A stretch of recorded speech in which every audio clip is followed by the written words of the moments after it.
આકરી ગરમીમાં એસએસજી હોસ્પિટલની મોટી બેદરકારી સામે આવી છે. હીટ સ્ટ્રોકના દર્દીઓના વોર્ડમાં જ હાલ એસી બંધ હાલતમાં જોવા મળી રહ્યા છે.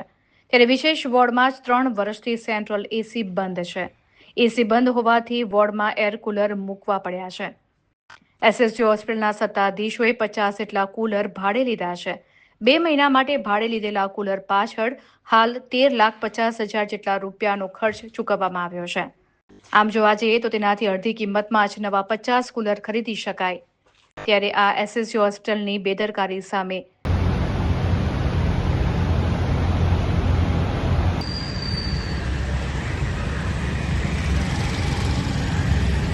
આ પીઆઈયુ દ્વારા અમારા ઇલેક્ટ્રિક વિભાગ દ્વારા મેન્ટેન કરવામાં આવે છે અને પીઆઈયુ ઇલેક્ટ્રિક દ્વારા આની કાર્યવાહી ચાલુ જ છે.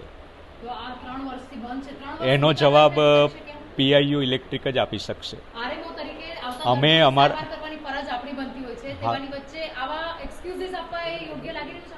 આ અમારો હિસ્ટોકનો પ્રાઇમરી વોર્ડ છે. આના ગંભીર દર્દીઓ માટે અમારા પાસે ઓલરેડી એમઆઈસીયુ, આઈસીયુ જેવા વિભાગ છે જે સંપૂર્ણપણે સેન્ટ્રલી એસી છે. એસી બંધ છે, તેવાની વચ્ચે આપણે કુલર મૂક્યા છે. પાણી હશે ત્યાં સુધી ઠંડો પવન, ત્યારબાદ તો ગરમીનો જ સામનો લોકોએ કરવાનો. પાણી એ કુલરમાં ન ખૂટે એના માટે અમારો સર્વન્ટ સ્ટાફ અને સિસ્ટર સ્ટાફ સતત ચોકન્નો રહે છે અને એનું સંપૂર્ણ કાળજી રાખે છે.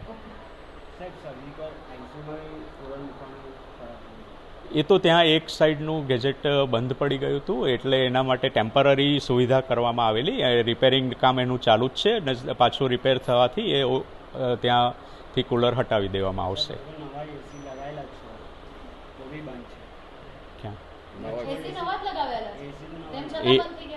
હવે એનું જે બી મેં કીધું એમ એનું સંપૂર્ણ જાળવણી અમારા પીઆઈયુ ઇલેક્ટ્રિક દ્વારા કરવામાં આવતી હોય છે અને એનો જવાબ એ લોકો જ આપી શકશે. અમારા દ્વારા તો વારંવાર રજૂઆત કરવામાં આવી છે.